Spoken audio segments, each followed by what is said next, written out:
आदरणीय पुरुषोत्तम जी, लखन जी, आदरणीय कालरा साहब, चंद्रकांता जी, माता जी, डॉक्टर वेद प्रकाश जी, अनिल कुमार जी, उर्मिला आर्या जी, प्रिय लक्ष्य रक्ष और जो भी मुझे स्क्रीन पर दिख रहे हैं सभी का मैं अभिनंदन करता हूँ, नमन करता हूँ। विमलेश कुमार जी।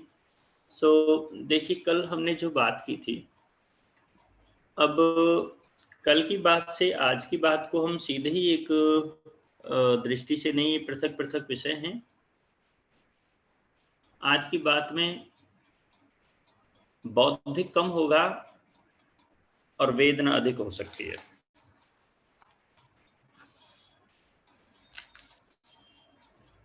ओम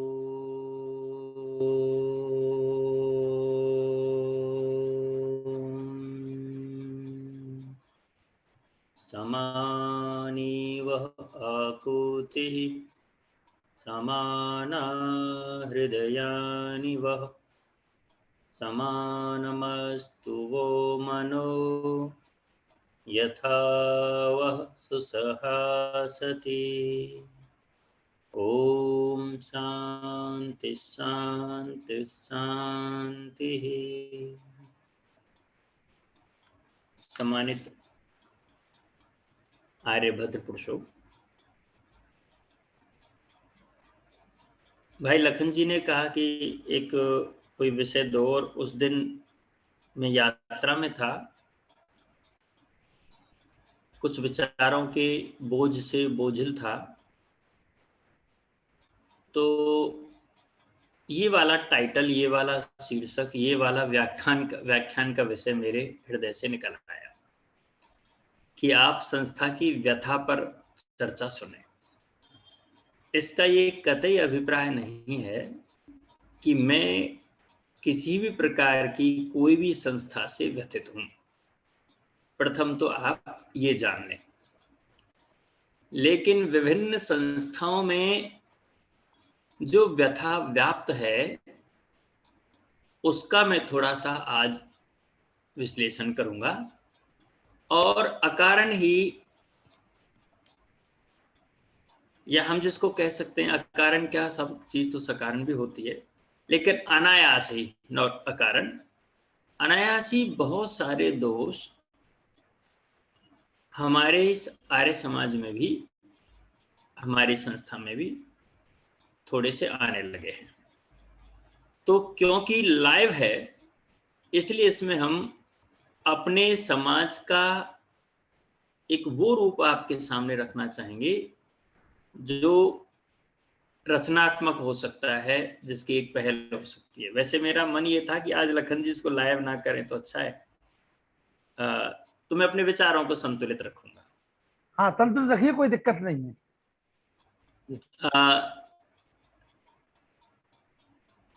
ऋषि दयानंद जी ने सत्यार्थ प्रकाश में जब आर्यवर्तीय मतांतरों का विचार विवेचन किया, तो वहां एक जगह कहते ही, पता नहीं ये आर्यों की फूट इस भारत को कहां लेकर के जाएगी।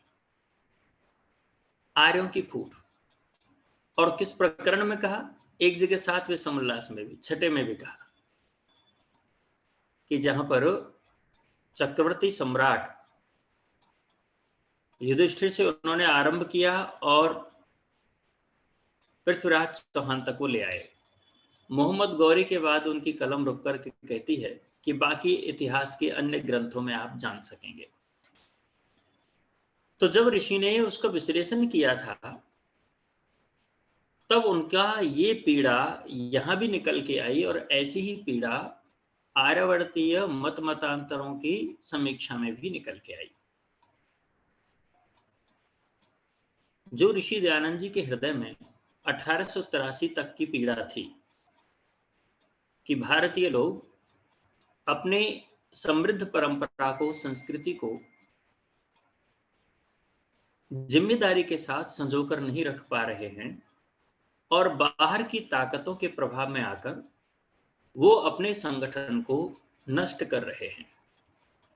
न केवल राजा लोग, न केवल सन्यासी लोग, न केवल वणिक वर्ग, सभी के सभी जो समाज के प्रमुख थे, प्रमुख अंग थे, उन लोगों की भूमिका इस आर्यावर्त के साथ कुछ इस तरह से विकृत होती गई जो जिसे न आर्य ब्राह्मण कहा जा सकता था, न आर्य वैश्य और न आर्य क्षत्रिय। यानी पतन चारों ही आश्रमों का और चारों ही वर्णों का हो रहा था। जिस राष्ट्र में शिक्षक का, विद्यार्थी का, जिस राष्ट्र में वानप्रस्थी और सन्यासी का, जिस राष्ट्र में राजा का, वैश्य का, ब्राह्मण का, सबका नैतिक पतन होने लगे, तो उस राष्ट्र की नींव को कब तक आप मजबूती के साथ स्थिर रख पाएंगे? ऋषि दयानंद जी ने उस विचार को उन दिनों अनुभव किया, और इसको मैं आपको सुभाष चंद्र बोस के एक वाक्य से जोड़ना चाहता हूं। यद्यपि सुभाष चंद्र बोस बहुत बाद में हुए हैं, वो इस निष्कर्ष पर पहुंचे, पर ऋषि दयानंद का कहने का एक अलग अंदाज था, उनका अलग अंदाज था। और वो अंदाज ये है, सुभाष चंद्र बोस जब एडोल्फ हिटलर से मिलने गए थे भारत की आजादी के अनुष्ठान को पूरा करने के लिए, तो एडोल्फ हिटलर ने उनको जर्मनी वहां मिलने से मना कर दिया था। सुभाष चंद्र बोस को ने जो चिट्ठी लिखी उस पर जवाब ये आया, I don't want to meet Indian dogs. मैं हिंदुस्तानी कुत्तों से मिलना नहीं चाहता। ये सुभाष चंद्र बोस को एडोल्फ हिटलर का जवाब मिला। सुभाष जी ने फिर यत्न किया। दूसरे यत्न में भी उन्होंने इसी तरह के जवाब को पढ़ा, सुना और बहुत दर्द अनुभव किया कि I don't want to meet Indian dogs. तीसरी बार बहुत अनुनय विनय हुई, कुछ लोगों को और प्रेरित किया गया कि कृपया एक बार एडोल्फ हिटलर को मिलने का अवसर मैं चाहता हूं, वो दीजिए। आपको आश्चर्य होगा, जब एडोल्फ हिटलर ने तीसरी बार में सुभाष जी को मिलने की अनुमति दे दी, तो सबसे पहला प्रश्न सुभाष जी का यही था कि आपने हिंदुस्तानियों को कुत्ता क्यों कहा?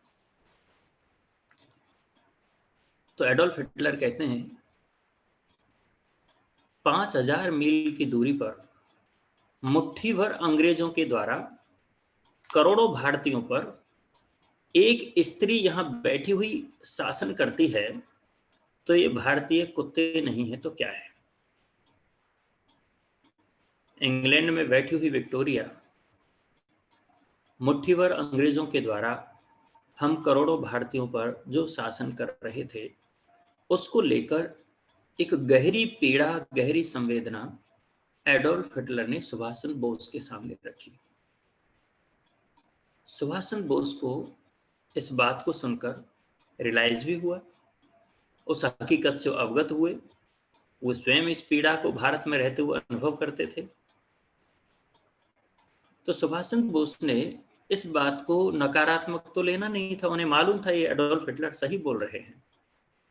लेकिन उन दिनों एक पत्रकार ने सुभाष चंद्र बोस से पूछा कि सुभाष जी, आपके रहते हुए अगर भारत आजाद हो जाता है और आप उस भारत के पहले प्रधानमंत्री बनते हो, आप सबको ध्यान भी होगा सुभाष चंद्र बोस को 1944-45 में भारत का, यानी बृहत्तर भारत का, अखंड भारत का पहला प्रधानमंत्री आजाद हिंद सेना द्वारा घोषित कर दिया गया था। अभी कुछ महीने पहले मैं उनकी पुत्री अनीता बोस से बात कर रहा था। वो इंग्लैंड में ही रहती हैं आजकल। एक पूरा ग्रुप है जो सुभाष चंद्र बोस के परिवार से जुड़ा हुआ है, तो कई कंट्री के लोग उसमें मौजूद थे।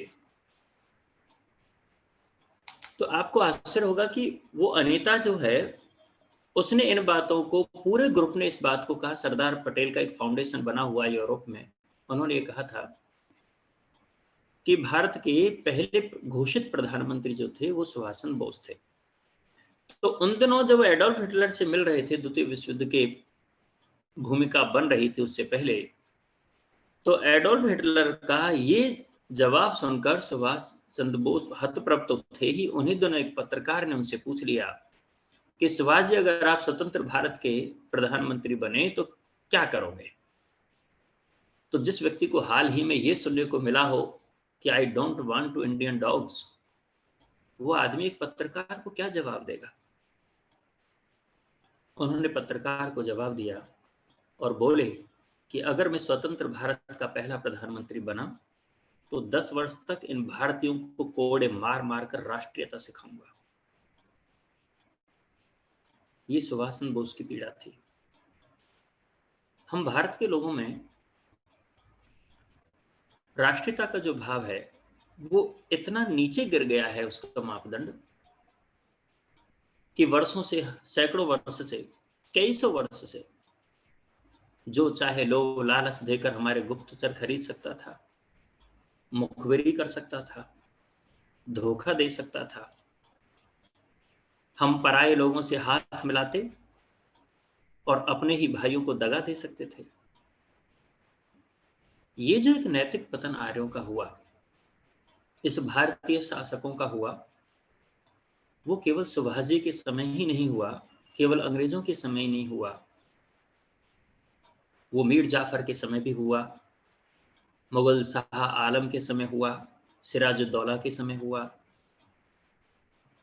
गौरी और पृथ्वीराज चौहान के समय जयचंद के द्वारा हुआ।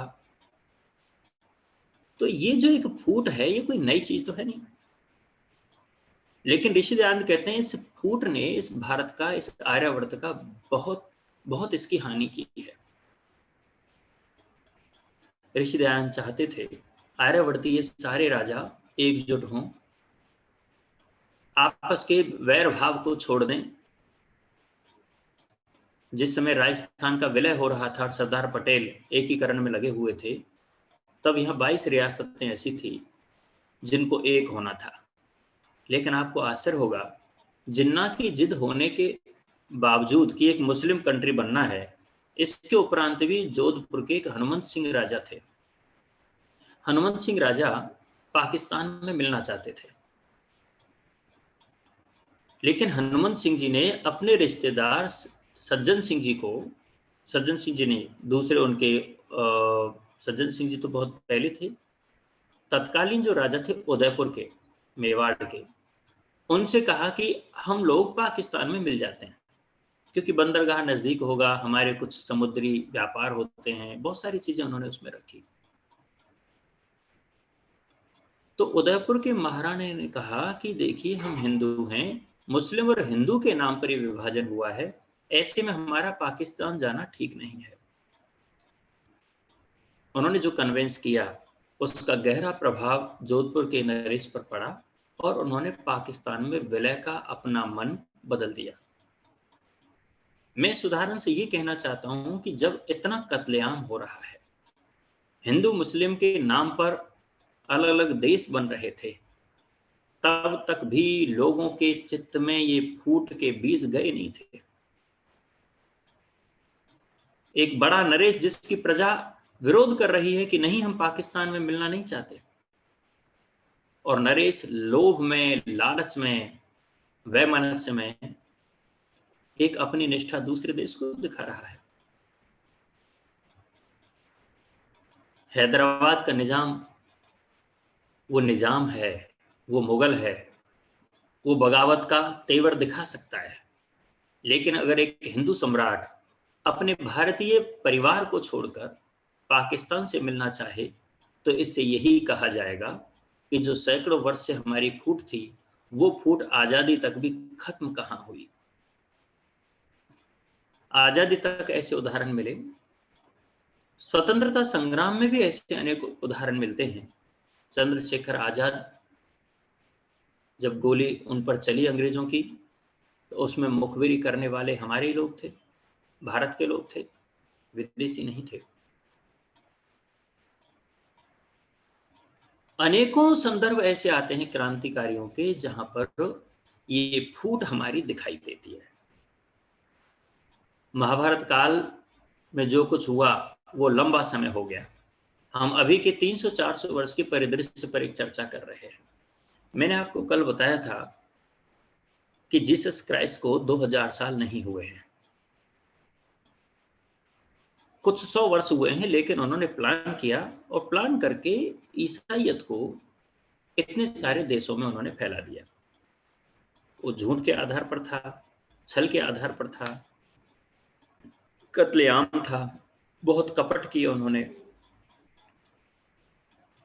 एक अफ्रीका का एक देश है, मुझे नाम याद नहीं आ रहा, वहां के एक बड़े स्कॉलर थे, उन्होंने एक बात कही कि जिस समय हम जोहान्सबर्ग में रहते थे, जोहान्सबर्ग अफ्रीका का एक वो क्षेत्र है जहां से सोने की खानों से बहुत सोना निकलता है। तो वो कहते हैं कि जब ईसाई लोग हमारे भारत में आए, तब हमारे पास खनिज थे, संपदाएं थी, जंगल थे, समृद्धि थी, संपत्ति थी। लेकिन जब ईसाई आए तो अपने साथ बाइबल भी लेकर के आए और उन्होंने कहा कि हम आपको शांति देंगे, आप प्रेयर कीजिए, आप आंखें बंद कीजिए। तो हमने उनके कहने से अपनी आंखें बंद कर ली। आंखें बंद करने से पहले उनके हाथ में बाइबल थी और हमारे अधिकार में अपनी संपत्तियां और पूरा राष्ट्र था।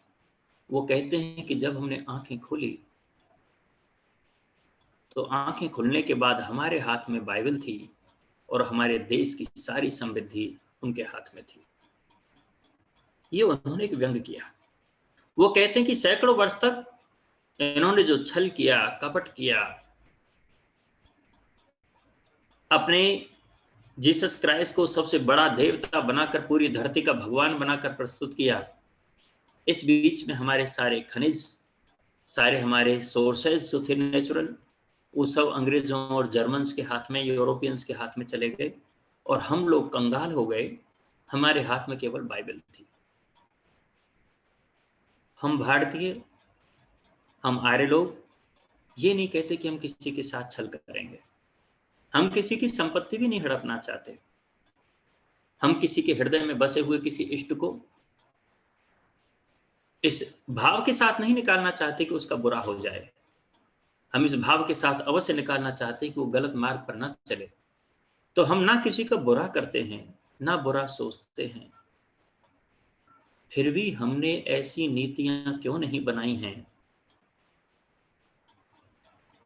कि जॉन पॉल द्वितीय भारत में आकर के कहता है 2001 में हमने फर्स्ट मिलेनियम को अमेरिका को ईसाई बनाने में लगा दिया। यद्यपि ये झूठ है, 300-400 साल पहले आप गए हो वहां पर, लेकिन जो एक व्याख्या की गई कि 1000 वर्ष हमने अमेरिका को ईसाई बनाने में लगा दिया और अगला सेकंड मिलेनियम को हमने अफ्रीका को ईसाई बनाने में लगा दिया और थर्ड मिलेनियम को हम एशिया को ईसाई बनाने में लगा रहे हैं। और इसके लिए नन्स की बहुत बड़ी फौज, बहुत बड़ी फसल भारत से काटी जाएगी। जॉन पॉल द्वितीय इस बात को कहते हैं, बहुत बड़ा पोप उनका उस समय का। तो इसका अभिप्राय यह हुआ कि आप क्या प्लानिंग कर रहे हो, दूसरी संस्थाएं कैसा प्लान करती हैं। दूसरी संस्थाएं चाहे झूठ पर टिकी हुई उनकी दीवारें हैं, उनके द्वारा गढ़ी हुई अपनी मजहबी अथवा तथाकथित धार्मिक मान्यताएं हैं, उनके आधार पर जीते हुए भी वो कई सौ देशों पर अपना आधिपत्य जमा चुके।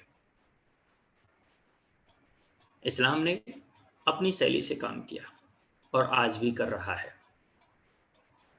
एक एक व्यक्ति जागरूक है उसे क्या करना है, चाहे वो ठेला लगाता है, चाहे वो पंचर की दुकान लगाता है, या वो किसी बड़े शोरूम का मालिक है। उसे मालूम है कि मेरी आजीविका का एक भाग इस्लाम की प्रोन्नति के लिए होगा, चाहे वो अनपढ़ है और चाहे वो बहुत पढ़ा लिखा है। इस्लाम ने अपने संगठन को, अपनी संस्था को, अपने विचार को, अपने मजहबी उन्माद को, इस्लाम ने अपने इस ग्रोह की विशाल इस चमू को, इस बहुत बड़ी सेना को, जैसा आज से 1300-1400 साल पहले जिन सिद्धांतों के आधार पर चलाया, उसमें उसने कोई विशेष परिवर्तन नहीं किया है। लेकिन हमारे यहाँ एक मंत्र है, समानी व आकुति ही, समाना हृदयानि वह, समानमस्तु वो मनो यथा वह सुसहासति। ऋग्वेद का अंतिम मंत्र है, संज्ञान सूक्त का, संगठन सूक्त का मंत्र है। हम थोड़ा सा देखें कि लोग 1300-1400 साल तक अपने किसी प्रवर्तक के बात को जी रहे हैं। कुछ लोग 500-700 साल से अपने प्रवर्तक की बात को जी रहे हैं। हम इन 150 साल बाद भी अपने प्रवर्तक की कितनी बात को जी रहे हैं, इस पर मंथन करने की आवश्यकता है। ऋषि दयानंद ने कहा, समान समानी व आकुति। आकुति हमारा विचार साम्य है। 3 चीजें जिस संगठन में होंगी, उस संगठन को दुनिया की कोई ताकत रोक नहीं सकती है। संगठन में रहने वाले लोगों में अगर 3 विचार, 3 सिद्धांत बहुत ही गहराई से, श्रद्धा के साथ, निष्ठा के साथ स्थापित हैं, तो संस्था की प्रोन्नति को, उसकी तरक्की को दुनिया की कोई ताकत नहीं रोक सकती।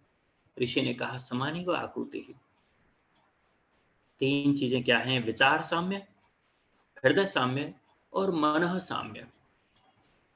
आकुति विचार साम्य है, हृदयानि हृदय साम्य है, और मनः साम्य तीसरा जो पद वहां पर आया, समानी व आकुति, समान हृदय, समान मस्तु वो मनो यथा वह सुसहासति। हम ऋषि के अगर इस एक मंत्र को, अरे दुनिया 1400 साल जी गई, 1400 साल ना सही जितना भी जी, लेकिन लोग सैकड़ों वर्ष तक जी रहे हैं एक सिद्धांत को। हम क्या कर रहे हैं? हमने तो अपनी सारी बर्बादी की कहानी अपने हाथ से लिखी है। मैं कल के विषय में कह रहा था कि पूरी दुनिया में आर्यों का चक्रवर्ती राज्य हुआ करता था। आज भी हमारी वैदिक संस्कृति के चिन्ह मौजूद हैं। इस कराहते हुए चिन्हों के संवाहकों की रक्षा करो आर्यों। ये मैं कल आपको एक वेद में व्यक्त कर रहा था। लेकिन हम इन 150 साल में 25 और 22, 47, 147 साल आर्य समाज की स्थापना को हुए हैं। इन 147 साल तक भी हम ऋषि के किसी विचार को आगे नहीं बढ़ा पा रहे, एक मंत्र पर नहीं चल पा रहे हम। जो चाहता है वो अपनी दुकान अलग खोल लेता है। सन्यासी होकर भी लोग पद का मोह नहीं छोड़ पाते। बड़ी बड़ी संस्थाओं के मठाधीश बने रहने में उनके जीवन की सफलता वो मान लेते हैं।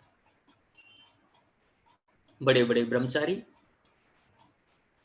एक आयु के बाद अधेड़ अवस्था में विवाह करने लग जाते हैं।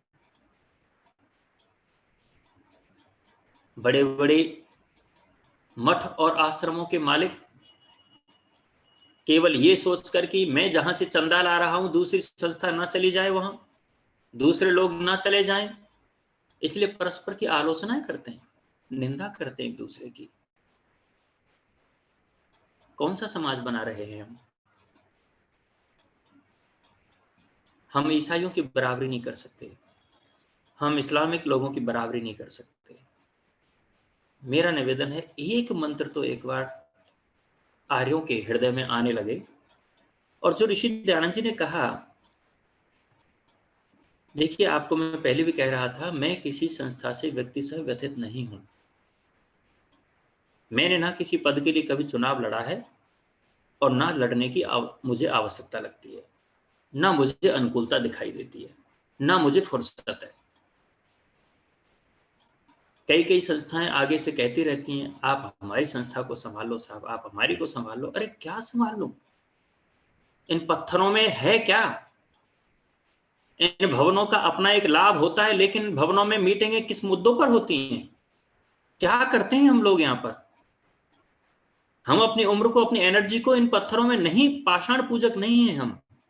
हमें व्यक्ति चाहिए, विचारक चाहिए, हमें तेजस्वी लोग चाहिए, हमें दयानंद पर मरने वाले लोग चाहिए। और आप इन संस्थाओं को छोड़ना नहीं पसंद करते। और जो छोड़ना पसंद करते हैं वो तब पसंद करते हैं या तो कहीं फंस चुके होते हैं, या वो बहुत वृद्ध हो जाते हैं, या उनको कोई स्वार्थ जो अब तक चल रहा था वो टूट गया है, या उसे अपने किसी प्रतिद्वंदी का पराभव करना है, इसलिए वो आपका हाथ थामना चाहते हैं। इसलिए नहीं कि आप अच्छा काम कर पाओगे, हम आपके साथ हैं। मंत्र कह रहा है कि विचार साम्य, हृदय साम्य और मन साम्य। अगर आप सफल होना चाहते हो तो जो यहाँ पर इस समय 48 लोग इस जूम मीटिंग में बैठे हैं, इनका अगर विचार साम्य है, एक विचार है, और वो है हमारा।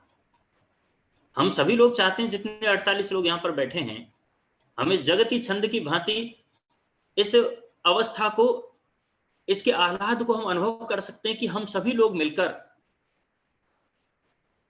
सभी चाहते हैं गौ हत्या बंद हो। तो विचार तो हमारे समान है, कोई विरोधी नहीं है, हमें से एक भी व्यक्ति विरोधी नहीं है कि गौ हत्या बंद होनी चाहिए।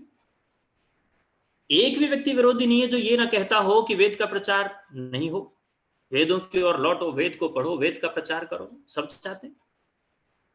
हम में से एक भी व्यक्ति, एक भी माता, एक भी भाई, एक भी बहन हमारी ऐसी नहीं है जो ये ना चाहते हो कि यज्ञ का प्रचार ना हो। तो विचार साम्य तो हम में है। विचार साम्य हमको ऋषि दयानंद जी ने हमारी घुट्टी में पिलाया है। जिसने सत्यार प्रकाश का स्थूल रूप से थोड़ा भी स्वाध्याय किया है तो उसका विचार साम्य बना है। हम मूर्ति पूजक नहीं हो सकते, हमारी योग्यताएं बहुत हैं, हमारे गुण बहुत हैं आर्यों में। हम पाषाण पूजक नहीं हैं, हम छुआछूत नहीं मानते हैं, हम जातिवाद नहीं मानते हैं। हम में प्रायः लोग लोभी लालची कम हैं लोग। हम लोग उत्कर्ष करना जानते हैं। हम ऋषि दयानंद का विचार आते ही एक आग की तरह से खड़े हो जाते हैं, ज्वालामुखी बन जाते हैं। बहुत गुण है हमारे अंदर। ऋषि दयानंद ने हमको बहुत कुछ दिया है। डवाय सनपाल जर्मनी का जब भारत में भ्रमण करने के लिए आया था एक बार, तब वो कहता है कि यदि आपको किसी यात्रा में, किसी ट्रेन के अंदर, किसी बस के अंदर कोई ऐसा व्यक्ति दिखाई दे जाए जिसकी आंखों में चमक हो, और ऐसा व्यक्ति जिसके मन में भाव हो कि मैं आपकी क्या मदद कर दूं, एक ऐसा व्यक्ति जिसके अंदर स्वार्थ का भाव ना होकर आपकी सहयोग का भाव हो, तो समझ लेना कि वो व्यक्ति आर्य समाजी है। दवाई सनपाल इस बात को कहता था लंबे समय तक। कई अंग्रेज लोगों ने आर्य समाज पर पीएचडी की। मैंने द लाइब्रेरी ऑफ कांग्रेस, जो पार्लियामेंट ऑफ यूएस के बिल्कुल ठीक पीछे है, उसका कार्ड बनवाया, और उस लाइब्रेरी से, जहां दुनिया के बहुत सारे ग्रंथ हैं, वहां से मैंने 2 शोध प्रबंध ऋषि दयानंद पर अंग्रेजों के द्वारा लिखे हुए उनकी फोटोकॉपी कराई। पंजाब के आंदोलन को लेकर के थे, आर्य समाज के आंदोलन को लेकर के थे। आप उन लोगों को देखोगे तो आपको पता चलेगा कि जो आर्य समाज की स्पिरिट है, जिसके लिए लोग कहते थे कि ये मिलिटेंट हिंदुइज्म है, ये सैनिक हिंदुत्व है। आर्य समाज से पहले जो समाज की स्थितियां थी भारतीय समाज की, जिसे हम हिंदू समाज कह सकते हैं, वो बिल्कुल एक केंचुए की तरह से थी, एक फुसफुसिया जीव की तरह थी, हमारे बहुत सारे लेखक कहते हैं। लेकिन जो ऋषि दयानंद ने इसमें प्राण फूके, तो उसके बाद इसकी स्थिति कुछ ही वर्षों में ऐसी हो गई कि दूसरा संप्रदाय वाला या मजहब वाला इस पर आंखें तरेर कर देख नहीं सकता था। जिसको कोई भी ठोकर मारता, जिसके रीढ़ की हड्डी तक नहीं थी, ऐसे दबे हुए समाज को ताकतवर बनाने का काम ऋषि दयानंद जी ने किया उस समय। तो हम में क्वालिटी तो बहुत है, हम सब लोग तेजस्वी हैं, एक से एक बढ़कर हैं। लेकिन मैं देखना चाहता हूं कि आखिर कमियां क्या रह गई। हमारा विचार साम्य है, आकुति हमारी समान है, समान ही व आकुति। हम सब अच्छा सोचते हैं, किसी की नियत में खोट नहीं है, सब बढ़िया सोच रहे हैं। लेकिन एक दूसरा पद ऋषि दयानंद ने वहां जो कहा है, ऋग्वेद ने जो कहा है, समाना हृदयानि वह। विचार तो समान हो गए आपके, लेकिन हृदय साम्य नहीं है। गोरक्षा आंदोलन तो हम चला देंगे, उसका नेतृत्व भी हम किसी को सौंप देंगे, लेकिन नेतृत्व करने वाले से ईर्ष्या है। ये नेतृत्व मुझे क्यों नहीं मिला, मेरे पड़ोसी को क्यों मिला, मैं इसकी सेना क्यों बनूं। इसका मतलब है हृदय साम्य नहीं है। विचार एक था, उद्देश्य एक हुआ, लेकिन हृदय के अंदर आपके में अगर संवेदना नहीं है, स्वामी स्वतंत्रतानंद जी और नारायण स्वामी जी दोनों सार्वजनिक सभा के प्रधान के लिए लोगों द्वारा प्रेरित किए गए। स्वामी स्वतंत्रतानंद जी बोले कि प्रधान नारायण स्वामी जी बनेंगे, और नारायण स्वामी जी कहते हैं कि नहीं, प्रधान तो स्वामी स्वतंत्रतानंद जी ही बनेंगे। तो स्वामी स्वतंत्रतानंद जी और नारायण स्वामी जी बोले कि देखो भैया, मुझे चंदा वंदा लेना आता नहीं है, मेरे अंदर वो कौशल नहीं है कि मैं संस्था के लिए धन इकट्ठा कर सकूं। तो स्वामी स्वतंत्रतानंद जी कहते हैं, ये धन इकट्ठा करने का काम मेरा है, आप तो प्रधान बनिए। तो एक ऐसा युग आया है जिसमें सामने वाला व्यक्ति समर्पित होकर के कहता है, मैं आपकी ताकत हूं, समाना हृदयानी व, जो हृदय का भाव है वो पूरा उड़ेल कर रखा हुआ है हमारे नेतृत्व को। अब देख लीजिए कितने बड़े दिल वाले लोग हैं हमारे यहाँ पर, कैसे हृदय हैं लोगों के। हमारी आर्य प्रतिनिधि सभाओं के हृदय किस तरह के विशाल हैं, हमारी सार्वदेशिक सभाओं के हृदय कितने विशाल हैं, हमारे नेताओं के हृदय की सदास्यता को देखिए आप, कितने उदार हैं ये लोग। तो ऋषि दयानंद ने कहा कि इन आर्यों की फूट कहां तक लेकर के जाएगी। लज्जा नहीं आती है किसी को। हम केवल चंदे के पैसे पर, जैसे परजीवी होता है ना, अमर बेल होती है, जिस बेल पर चढ़ती है उसको सोख लेती है, खा जाती है, उसको नष्ट कर देती है, सुखा देती है। हम अमर बेल की तरह हो रहे हैं संगठन में। हमें अगर कुछ लोग जानते हैं, हमें कुछ संस्थाओं के लोग पहचानते हैं, हमारे देश विदेश में दौरे हो रहे हैं, तो हम कर क्या रहे हैं आखिर। तो समाना हृदय यह पर हृदयानी वह हो, हमको ये समीक्षा करनी होगी कि हमारे हृदय एक नहीं हो पा रहे हैं। क्या आप संध्या करते हो? अगर आप संध्या करते हो तो आप पास क्यों नहीं बैठे अपने साथी के साथ? जो आपका प्रतिद्वंदी, आप उसके पास बैठ करके बात क्यों नहीं की आपने? आपने अपने राग द्वेष को ईश्वर के जबड़े में क्यों नहीं डाल दिया? आपने अपने स्वार्थ को, अपने क्षुद्र भाव को दूसरे के सामने क्यों नहीं आपने उसको डाल दिया कि नहीं, मेरे अभी हृदय के भाव ठीक नहीं है, मैं इसके योग्य नहीं हूं, मैं अपने ऊपर, मैं इंद्रिय जयी नहीं हो पा रहा हूं, मैं अपने मन पर नियंत्रण नहीं कर पा रहा हूं, मेरा मन अभी सही दिशा में चलने योग्य नहीं है, मैं अपने सामने वाले प्रतिद्वंदी को सहन नहीं कर रहा हूं, इसका मतलब मैं अभी डिजर्व नहीं करता इस पद के लिए। तो संध्या की होती तो ये बात निकल के आती ना, नारायण स्वामी जी की तरह से, स्वामी स्वतंत्रतानंद जी की तरह से। आपने संध्या नहीं की, आपने संधि नहीं की, आपने विग्रह किए हैं। कब तक करोगे विग्रह? जब पूरी तरह इन संस्थाओं के आधी से ज्यादा संस्थाएं आपके दूसरी संस्था वाले हड़प लेंगे, तब करोगे। या फिर जितने आपके पास गिने चुने कुछ दानी होते हैं, गिने चुने जैसे आर्य भावुक और हमारे बड़े बड़े व्यवसायी, जो सोचते हैं कि हम पर बहुत बड़ा कर्ज है ऋषि दयानंद जी का, उन गिने चुने हैं, बस उन्हीं को दोहते रहो, दोहते रहो, दोहते रहो, लेते रहो, और उसके बाद आनंद से ठाठ से चलते रहो। कर क्या रहे हो आप? समाना हृदयानी वह, आपके विचार एक हो सकते हैं, लेकिन अब तो मैं कहता हूं कई बार कुछ मुद्दे पर विचार भी एक नहीं हो पा रहे। किसान आंदोलन चला, एक पक्ष अलग आवाज उठा रहा है, दूसरा दूसरी आवाज उठा रहा है। भाई क्यों? इसका मतलब विचार सामने नहीं रहा आपका, आपका प्रवक्ता एक नहीं है पूरे देश में, पूरी दुनिया में आपका एक प्रवक्ता नहीं है जो आधिकारिक रूप से बयान दे सके। आप आर्य समाज की धरोहर, आर्य समाज के ऋषि दयानंद जी के उत्तराधिकारी बनते हो अपने आप में, यानी आपके पास एक आवाज नहीं है, एक प्रवक्ता आपका नहीं है, मिलकर के आप चर्चा नहीं करते हो कि किस विषय पर क्या बयान देना है। तो समानी व आकुति ही, आर्यो ढूंढो कुछ लोगों को, नजर डालिए पैनी अपनी, ये चंद मुट्ठी भर लोग पूरे संगठन में दीमक की तरह खा जाएंगे। कुछ विचार कीजिए, कहीं बैठिए, चिंतन कीजिए, लोगों को ढूंढिए जो वर्षों से तपस्या कर रहे हैं, जिनकी उम्र जितनी हमारी उम्र नहीं है उतना उनके अनुभव हो गया है जीवन का। ऐसे लोग हैं जो एकाकीपन में हैं, उनको कोई महत्व नहीं मिलता है। किसी ने संन्यास ले लिया है, किसी ने वानप्रस्थ ले लिया है, ये देख करके कि संगठन के हालात ठीक नहीं है, सभाएं ठीक काम नहीं कर रही हैं, चलो साधना ही करने चले जाओ।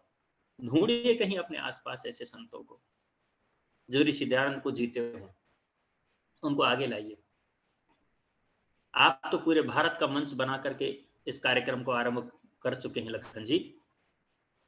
सभी लोगों के सामने इस बात को लाइए, ढूंढिए अपने आसपास कौन साधना कर रहा है। बिल्कुल। वो खुद नहीं आएगा चल करके कि मुझे प्रधान बनाओ, वो खुद चल करके नहीं आएगा कि मुझे चुनाव में लड़ना है, खड़ा होना है। किसी योग्य व्यक्ति को ढूंढिए, चयन कीजिए उसका, किसी संत महात्मा को लाओ, तपस्वी को लाओ और इनको बिठाइए, कुछ पहल कीजिए। तो ना आज हमारे विचार साम्य हो पा रहे हैं, मोटे तौर पर हम देख सकते हैं कि हमारा विचार साम्य है साहब, वेद प्रचार होना चाहिए, मोटे मोटे रूप से तो सब कह दो भैया मन से, वेद प्रचार होना चाहिए, गौ हत्या बंद होनी चाहिए, शिक्षा का काम खूब होना चाहिए, गुरुकुल होना चाहिए चाहिए चाहिए। ये आप कब तक मतलब चाहिए में चलते रहोगे, आदर्श में चलते रहोगे, और आपके व्यक्तिगत जिंदगी क्या है? केवल परजीवी की जिंदगी हो रखी है, अमरवेल बने हुए हैं। तो मैं आपको फिर भी आगे बढ़ाना चाहता हूं इस विचार में कि विचार साम्य थोड़ा थोड़ा हमारा है, हमारी बहुत योग्यता है लोगों की। अरे इन थकी हुई आंखों को, कालरा जी का फोन आया, 95 ईयर्स के कोई व्यक्ति है, कोई 90 ईयर्स के हैं।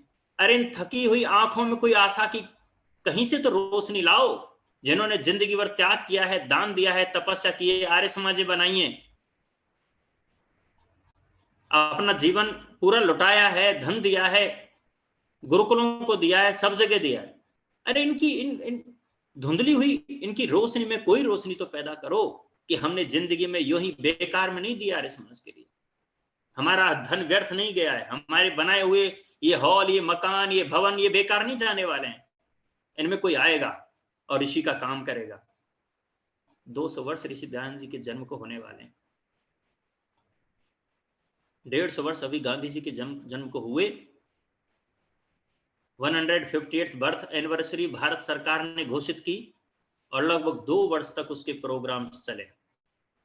हर एम्बेसी ने उसके कार्यक्रम आयोजित किए, हर कॉन्सुलेट जनरल में उनके कार्यक्रम हुए।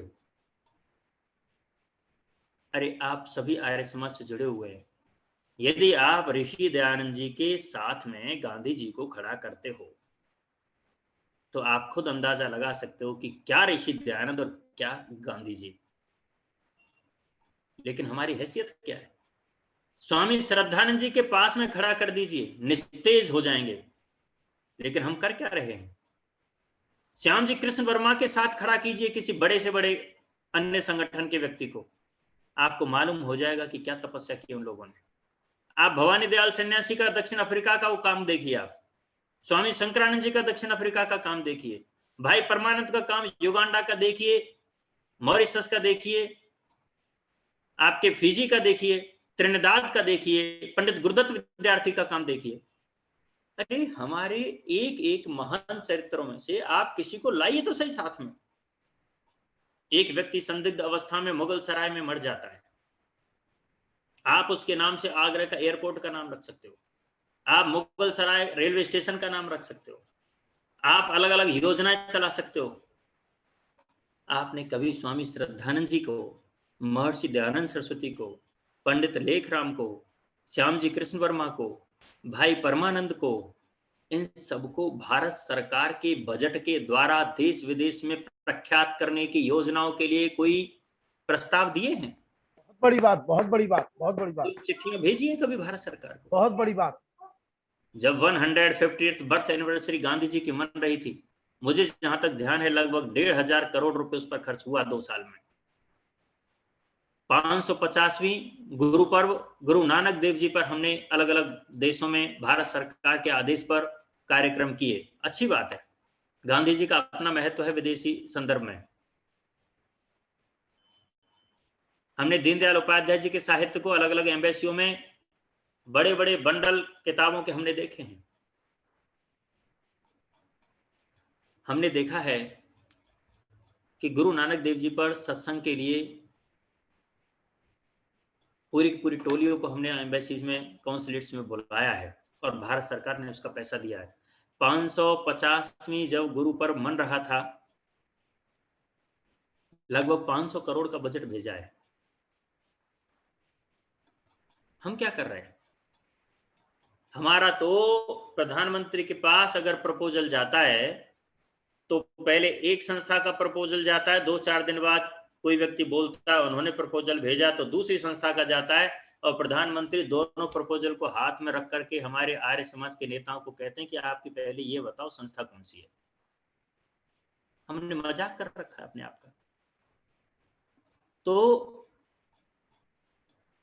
आकुति और हृदय, आकुति का जो भाव है वो तो फिर भी अभी थोड़ा बचा हुआ है, विचार हमारे थोड़े समान हैं, लेकिन हृदय की समानता हमें अभी नहीं आई है। आप इस कड़ी को लंबे समय से चला रहे हैं लखन जी, बहुत सारे विद्वान बोलते हैं जी, और एक से एक श्रेष्ठ विद्वान बोलते हैं, बिल्कुल। लेकिन विद्वान और धार्मिक धार्मिक विद्वान, जब तक धार्मिक विद्वानों का प्रतिशत आर्य समाज में नहीं बढ़ेगा तब तक समानो हृदयानि वह नहीं होगा। अपने आसपास देखो, आर्य समाज के क्या करने लायक चीज है, अपने हृदय को पिघलाओ कुछ तो। केवल रसीदें काटने के लिए आर्य समाज नहीं बना है, केवल भवन का कस्टोडियन बनने के लिए आर्य समाज नहीं बना है। और आगे का जो पद है, मान लीजिए हम विचार साम्य करते हैं और विचार साम्य के बाद हृदय साम्य भी हो गया कि नहीं साहब हमें तो इस आदमी को आगे बढ़ाना है, इसको आगे उठाना है, तो उसके बाद तीसरा पद है इस मंत्र का और उसको कहा गया है मनः साम्य। समान मस्तु वो मनः, वो मनो। मनः साम्य का अर्थ है मन एक ताकत है हमारी, मन एक शक्ति है। मेरी तो बहुत वो है साहब, हाँ साहब बढ़ो आगे, बहुत अच्छी बात है भैया, अच्छा काम कर रहे हो, हम आपके साथ हैं, हमें आपका समर्थन है, आपके विचार बहुत अच्छे हैं, हमने कह दिया, हमें कोई राग द्वेष भी नहीं है, हमें अच्छा लगेगा आप आगे करोगे। लेकिन आप कर क्या रहे हो साथ में, आपकी मदद क्या है? तो मनः साम्य से मतलब है आपने शक्ति क्या लगाई, आपने ताकत कौन सी लगाई उसमें, धन की लगाई, समय की लगाई, संसाधनों की लगाई। केवल कोरा हम आपके साथ हैं तो संगठन नहीं चलेगा ना। तो यदि आप अपने संगठन में विचार के धरातल पर एक नहीं हैं, आप हृदय के धरातल पर संवेदनशील नहीं हैं, और क्रिया जब होती है तो आप एक्टिव मोड में नहीं आते हैं संस्था में, तो संस्था चलेगी कितने दिन? फिर तो संस्था में दूसरे लोग घुसेंगे और वो बोलेंगे कि चूहे बिल बनाते हैं, उनमें सांप रहते हैं और उनको खा भी जाते हैं।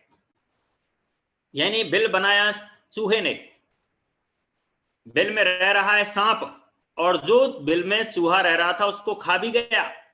फिर तो ये होगा कि आर्य समाज ने बड़ी बड़ी संस्थाएं बनाई हैं, लोकतंत्रात्मक व्यवस्था है, चंदा दो सदस्य बनो, बहुमत में आओ, अपने लोगों को घुसाओ और आर्य समाज को बाहर धक्का मारो या उस समाज को नष्ट कर दो।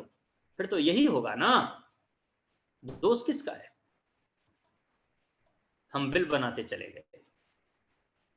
आप पूरे भारत में नहीं पूरी दुनिया में हमारे उन पूर्वजों की बहुत प्रशंसा करोगे जिन्होंने हर शहर के मुख्य स्थान पर आर्य समाज को स्थापित किया है।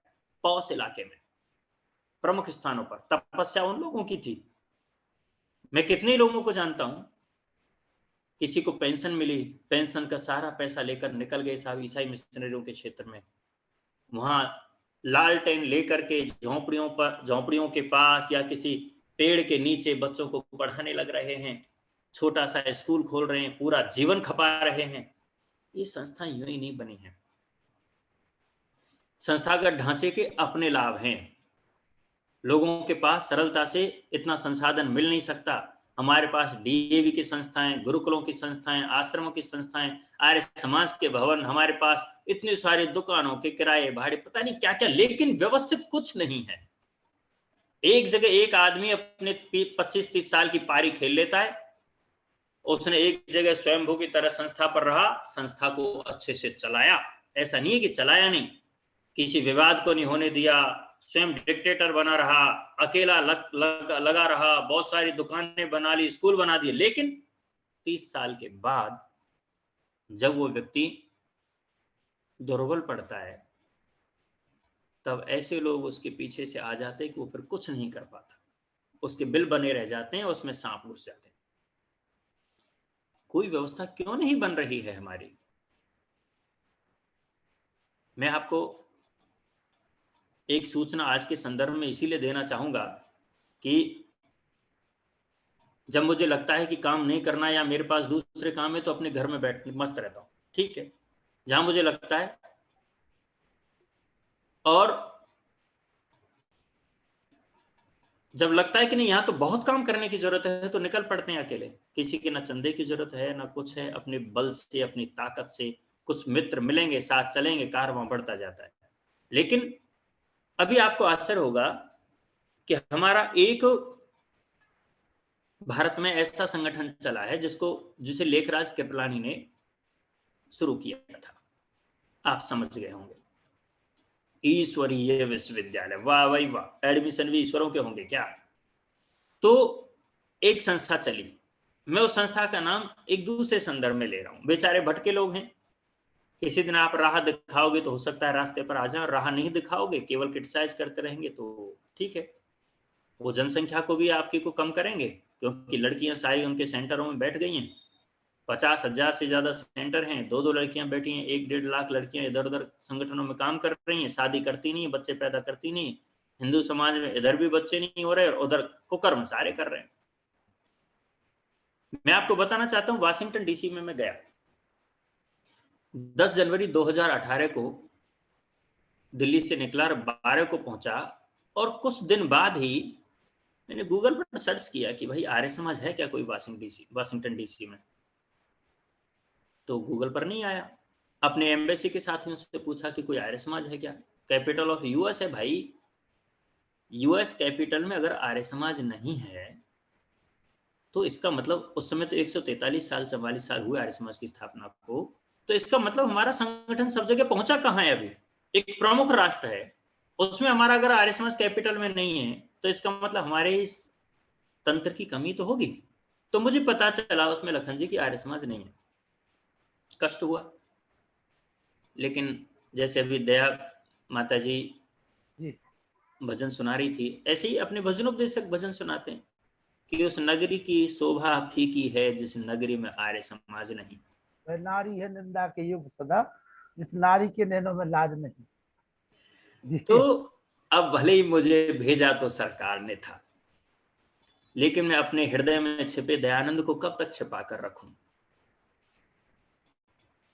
मुझे बहुत बड़ा दर्द हुआ और लगा कि अगर वाशिंगटन डीसी में मोक्षराज के आने के बाद भी आर्य समाज नहीं बना, तो फिर कौन बना के जाएगा यहाँ पर आर्य समाज? ये एक पीड़ा हमारे हृदय में थी। लगभग 11 आर्य समाज के बड़े बड़े धुरंधर नेता शिकागो आर्य महासम्मेलन में जा रहे थे। सॉरी, उस समय अटलांटा में था आर्य महासम्मेलन। मैंने उन्हें आग्रह किया कि आप मेरे घर पधारिए, तो वाशिंगटन डीसी में भी रुके। ये बात थी जुलाई की 2018। मुझे वहां गए हुए केवल 6 महीने हुए थे। मैंने उन्हें कहा कि मैं यहां आर्य समाज बिना खोले नहीं जाऊंगा वाशिंगटन से। तो उनमें से एक हमारे हितैषी ने कहा कि मोक्षा जी, भारत सरकार की नौकरी कर रहे हो, ज्यादा पंगे लोगे तो ना तो एक्सटेंशन मिलेगा ना नौकरी कर पाओगे पूरी। तो हमने उनको कहा कि हम एक अवसर को अंतिम अवसर मानते हैं। यदि हमको जो पहला अवसर मिलता है उसी को हम अंतिम अवसर मान के चलते हैं, कि किसी को नहीं बुलाना है ना बुलाओ, बुरा करेंगे नहीं और सही किए बिना रहेंगे नहीं। तो उन्होंने कहा कि आप समस्या कर लोगे। आप सभी को यह आश्चर्य होगा, केवल 9 महीने के अंदर सितंबर माह में मैरीलैंड, वर्जीनिया, वाशिंगटन डीसी, इन तीनों को मेट्रोपॉलिटन एरिया बोलते हैं।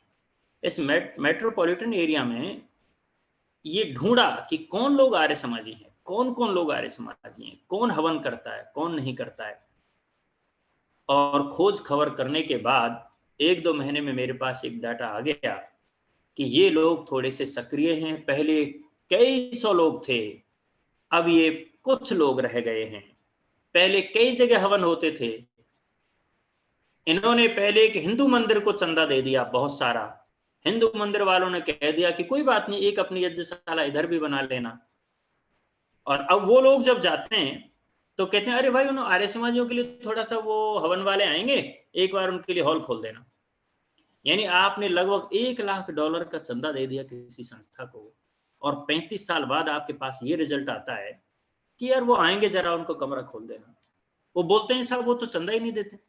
अरे तुमको पता नहीं है, चंदा वो 1 लाख का पहले दे चुके हैं, और अभी भी जितनी भी दक्षिणा कहीं भी मिलती है हवन में किसी व्यक्ति को, तो वो हिंदू मंदिर में ही जाती है।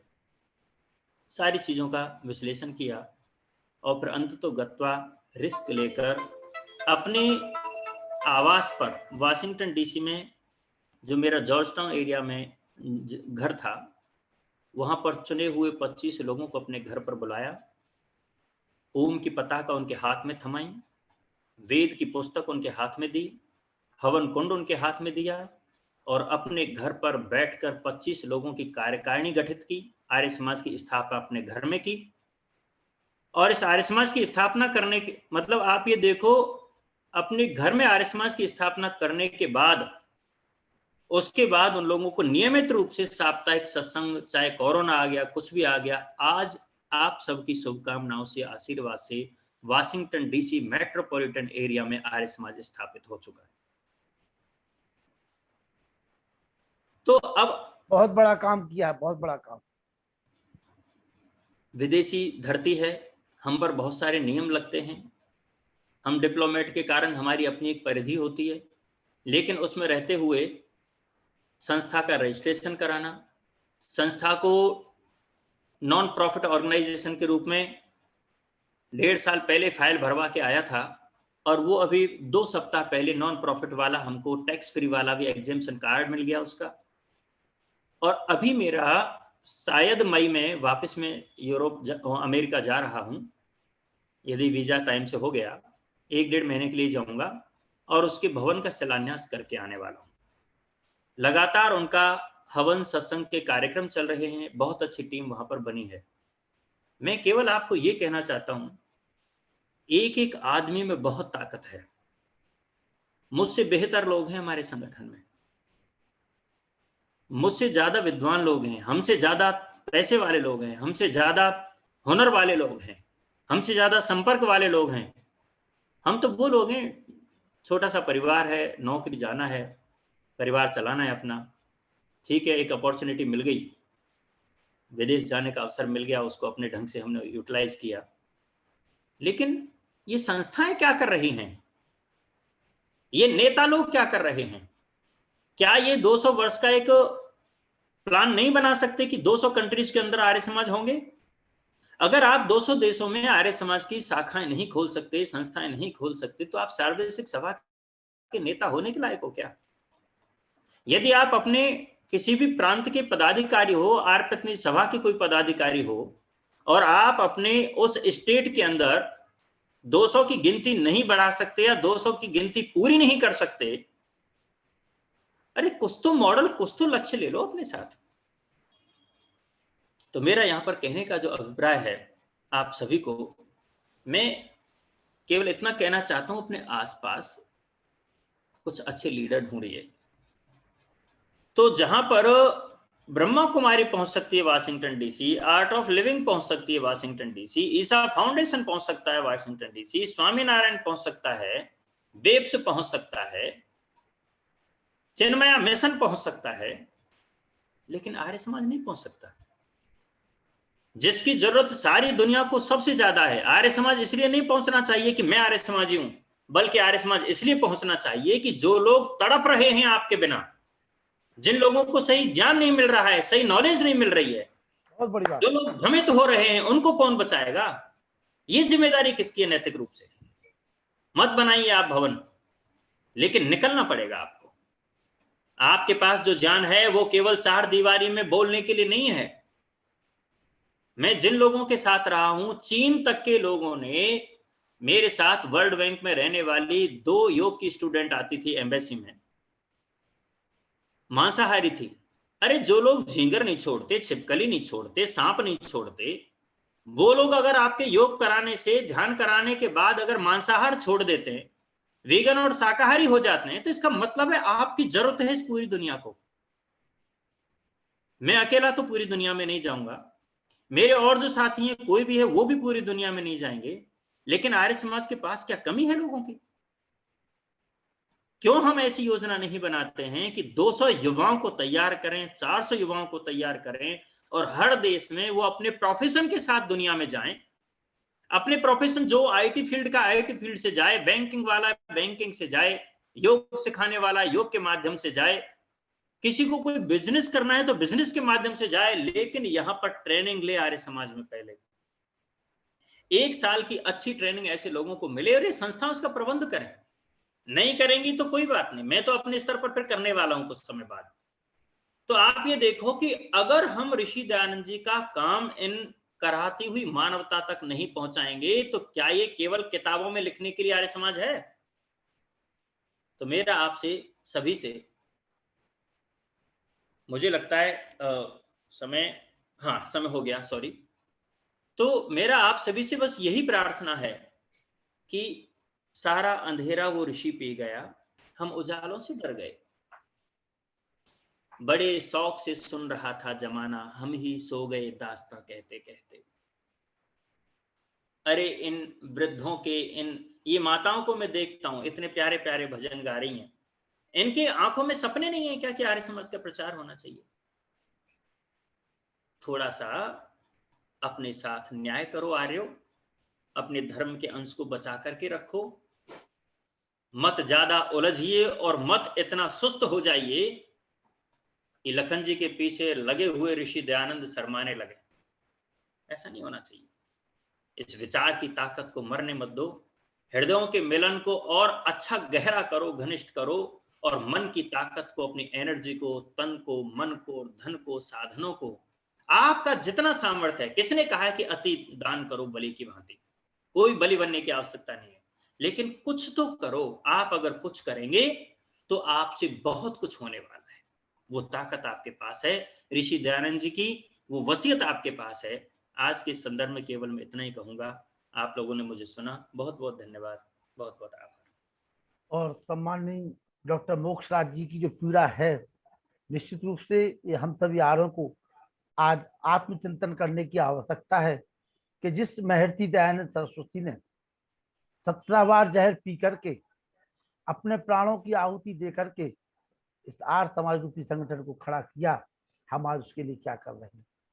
आज जो उन्होंने संस्थाओं के ऊपर जो विषय रखा, निश्चित रूप से ये आने वाले कल में उन नेताओं को आत्मचिंतन करने के लिए मजबूर कर देगा जो उस पर केवल स्वार्थ मत बैठे हुए। मैं बता दूं सम्मानित मोक्षराज जी को, मैं कोई पुराना आर्य समाजी नहीं हूं, ना मेरे माता पिता आर्य समाज में जुड़े रहे, और ना मैंने वर्ष 2008 में जब महर्षि दयानंद सरस्वती का 125वां निर्माण दिवस था, उसी के पूर्व आर्य समाज में जाना हुआ। और जिस मुनि पुरुषोत्तम वानप्रस्थी जी को आप शुरुआत में सुन रहे हैं, ये आर्य समाज से जुड़े हुए थे। तो इन्होंने जब मेहरौनी में आर्य समाज की स्थापना की, तो जब मैंने वहां जाकर के देखा, मैं जुड़ा उससे, तो आपने एक 40x60 का वहां एक पिलार दे रखा है हमारे लिए कि आप इस पे बिल्कुल बीचों बीच में है कि आप इस पे आर्य समाज का निर्माण करिए। और फिर मैंने जब आर्य समाज से जुड़ा और जो आपने पीड़ा आज व्यक्त की, इन सारी चीजों को मैंने घूम घूम करके देखा कि आर्य समाज के रूप में केवल और केवल भवनों पर कब्जा किए हुए लोग बैठे हुए हैं, काम उनके द्वारा कुछ हो नहीं रहा है, बड़ी बड़ी बिल्डिंग है। और जब ये निर्णय सामने आया कि जितनी जितनी संपत्ति आर्य समाज के पास है, शायद विश्व में किसी संस्थाओं के पास नहीं है, ये रिजल्ट जब सामने आते हैं तो कहीं ना कहीं मन में पीड़ा होती है। और आज पहली बार ये पीड़ा शायद पटल पर आई है, इस विश्व मंच पर जो आपने रखी है, ये दूर तक जानी चाहिए। यहाँ बहुत बड़े बड़े आर्य समाजियों का एक जमघट लगा हुआ है और कई लोग बाद में भी इसको फेसबुक के माध्यम से और यूट्यूब के माध्यम से सुनते सुनाते हैं। निश्चित रूप से आपने जो आज बात रखी कि सूर्य सोने चल दिया लेकिन सितारों को जगाकर एक दीपक बुझ गया लाखों चिरागों को जलाकर, आज उस महर्षि दयानंद सरस्वती के सच्चे मानस को तभी होंगे। अर्जुन कार्ला जैसे लोग 85 साल की उम्र में भी महर्षि दयानंद का काम कर रहे हैं। माता चंद्रकांता जी 82 साल की उम्र में भी आज भी उसी ताजगी के साथ में इस मुहिम को आगे बढ़ाने में कार्य कर रही हैं। इसको हमें सोचना होगा। और जो आप आज आपने बात रखी है, निश्चित रूप से सभी लोग इस पे अपने अपने कुछ ना कुछ कमेंट देना चाहेंगे। तो मैं सबसे पहले दया आर्या जी से शुरुआत करना चाहता हूँ, जो हरियाणा में बहुत अच्छा काम कर रही है। दया जी, आज एक ऐसा विषय हमारे सामने आया है जिसकी वास्तव में आर्य समाज को महती आवश्यकता है। जी दया जी। ओम ओम जी। बहुत ही अच्छा विषय लेकर के आचार्य जी 2 दिन से चल रहे हैं।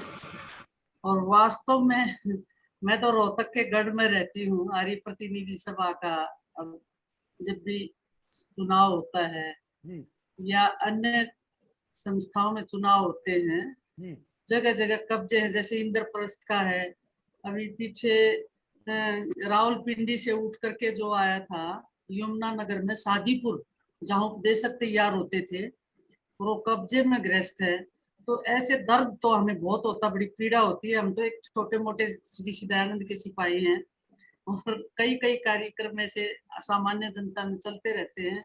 लेकिन जब तक पदाधिकारी, जब तक समितियां इस काम में तन्मयता से नहीं लगेंगी, तब तक हम आर्य समाज की जड़ को उखड़ने से कभी नहीं रोक सकते। क्योंकि हमारा आर्य समाज पूरा डगमगा रहा है पदाधिकारियों की पद लोलुपता के कारण, स्वार्थ के कारण।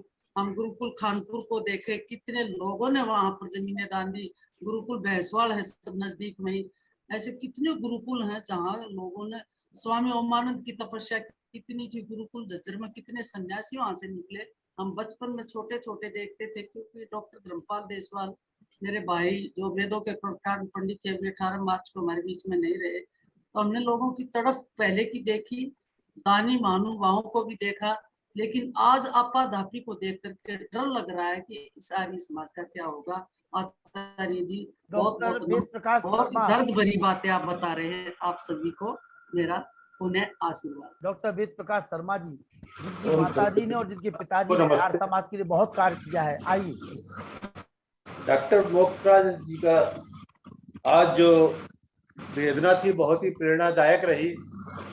जैसा कि हमने कल भी कहा था कि हमको पहले आर्य समाजी बनना चाहिए और आसपास के लोगों को आर्य समाज में लाएं, उनको आर्य समाजी बनाएं और उसके बाद अपनी संस्था को दृढ़ करें। हमें ऐसे लोग जो कि पद लोलुप है उनको दूर रखना है और नए जवानों को हमें तैयार करना है, नए जवानों की फसल तैयार करनी है, जिससे कि हमारी संस्था बहुत सुदृढ़ हो सके। लेकिन प्रायः देखा जाता है कि हमारे आर्य समाज के बच्चे ही, हम तो बहुत कहते रहते हैं, उनके बच्चे भी आर्य समाज में नहीं आते।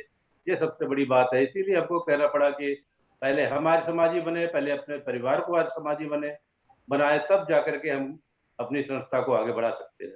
तो आज हमको बहुत बड़ी प्रेरणा मिली है। मैं इसमें पूर्णतया लग जाऊंगा। मोक्षराज जी ने आज हमारी आंखें खोल दी। अब मैं भरसक प्रयास करूंगा कि कुछ युवा हम तैयार करें, क्योंकि हमारा प्रोफेसर यही है, मेडिकल साइंसेज का है। तो उन बच्चों में भी हम प्रेरणा भरेंगे, उनको आर्य समाजी बनाएंगे, ऐसी मेरी तीव्र इच्छा है। बहुत बहुत धन्यवाद, साधुवाद। प्रेम सचदेवा जी, जो हमारे दिल्ली में आर्य समाज के पदाधिकारी है, प्रेम सचदेवा जी हमारे बुजुर्ग हैं, संरक्षक हैं। आप आइए, एक लंबा अनुभव आपका है आर्य समाज में कार्य करने का। प्रेम सचदेवा जी, प्रेम सचदेवा जी मेरी आवाज सुन पा रहे हैं? चलिए प्रेम सचदेवा जी जब तक आए। अर्जुन कार्ला जी जो राजस्थान में कार्य कर रहे हैं, आइए। जी अर्जुन जी, स्वागत है आपका। मैंने तो अपने मन की बात डॉक्टर मोक्षराज जी को फोन पे आज बताई दी थी, उन्होंने उसका जिक्र भी कर दिया है जी। सच में बाकी संस्थाओं के हिसाब से देखें तो हम उस हिसाब से तो हमारे समाज में कुछ भी काम नहीं हो रहा है। आप ये देख लो, दिन पर दिन हमारी प्रतिशत जो है जनसंख्या के हिसाब से कम होती जा रही है बजाय बढ़ने के। तो बढ़ने का तो हम तो कम से कम जो अभी है पहले इसको मेंटेन करें, फिर धीरे धीरे इसको बढ़ाएं, तब जाकर के ये होगा। और सबसे बड़ी बात जो डॉक्टर साहब ने बताई है कि हमारे जब तक प्रांतीय सभाएं और प्रादेशिक सभाएं सक्रिय नहीं होंगी, पहले के जमाने में होता था कि लोग जहां जरूरत होती भेजते थे विद्वानों को, आज इनके पास विद्वान ही नहीं होते हैं। और जो फ्रीलांसर हैं विद्वान, वो भी सिर्फ जिस पर्पस के लिए जाते हैं बस वही हवन यज्ञ करवा करके वापस जाते हैं। जो 2-4 दिन वहां पर रुकते भी हैं तो वहां पर प्रचार का कोई काम नहीं होता है।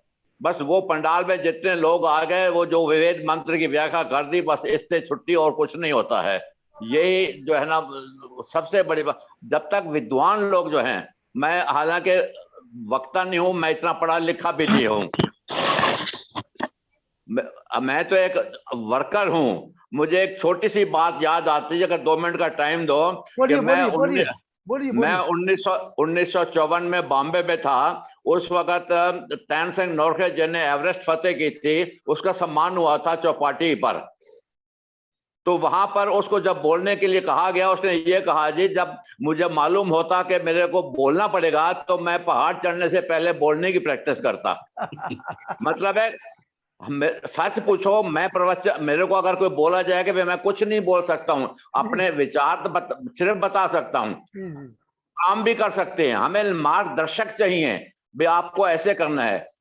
हमने भी, जैसे डॉक्टर मोक्षराज जी ने कहा, हमारी एशिया की इस बड़ी कॉलोनी कहते हैं मानसरोवर को, जयपुर में।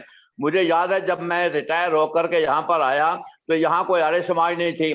शहर में 14-15 किलोमीटर दूर आर्य समाजें थी। उस वक्त फिर मैंने ये सोचा, अब मुझे और कोई लाभ का काम नहीं करना है, केवल आर्य समाज स्थापित करनी है। धन्यवाद। अनिल नरोला जी, अनिल नरोला जी। नमस्कार जी। जी नमस्ते। आवाज आ रही है? जी आवाज आ रही है अनिल जी।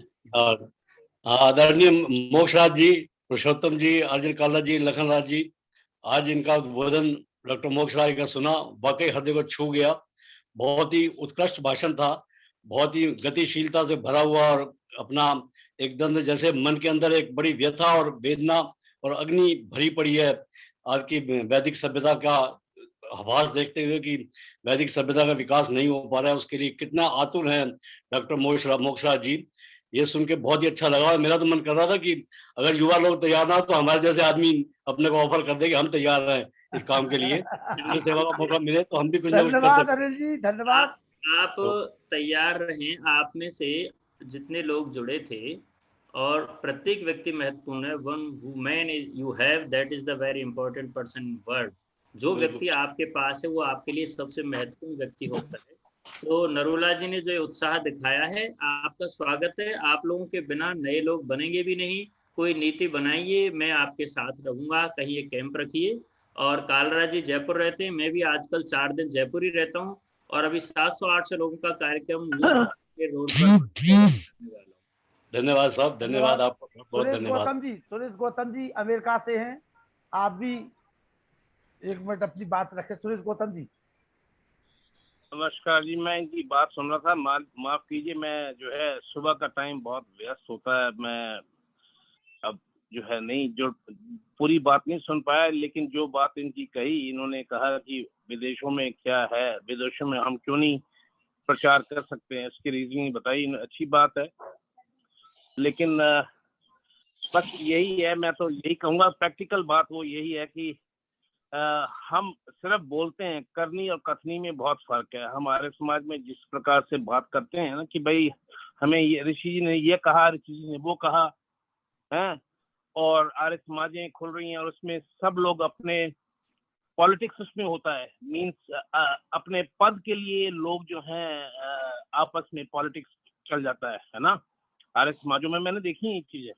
हमारे पिताजी जो थे वो आर्य समाज से काफी बचपन से जुड़े, हमारे दादाजी जो थे वो भी आर्य समाज से जुड़े हुए थे। तो मैंने बहुत चीजें ऐसी देखी हैं, लेकिन यहाँ अमेरिका में आकर के आर्य समाज, मुझे 32-33 साल हो गए यहाँ रहते हुए, आर्य समाज मेरे आसपास तो कोई नहीं नजर आती मुझे।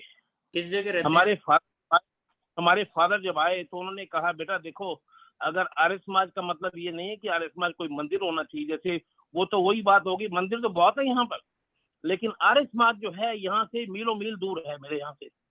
उन्होंने कहा बेटा कोई जरूरत नहीं आर्य समाज की आपको, आप अपने किसी एक मित्र को अपने घर में बैठा करके हर संडे को आप इतवार के दिन, रविवार वाले दिन या जब भी आपका छुट्टी हो, 2 आदमी इकट्ठे करोगे, 2 के बाद वो 4 होंगे, 4 से वो 6 होंगे, जैसे आज लखनपाल जी कर रहे हैं कि लखनलाल जी सॉरी नाम का, कि 2 से 4, 4 से 8 ऐसे बढ़ेंगे।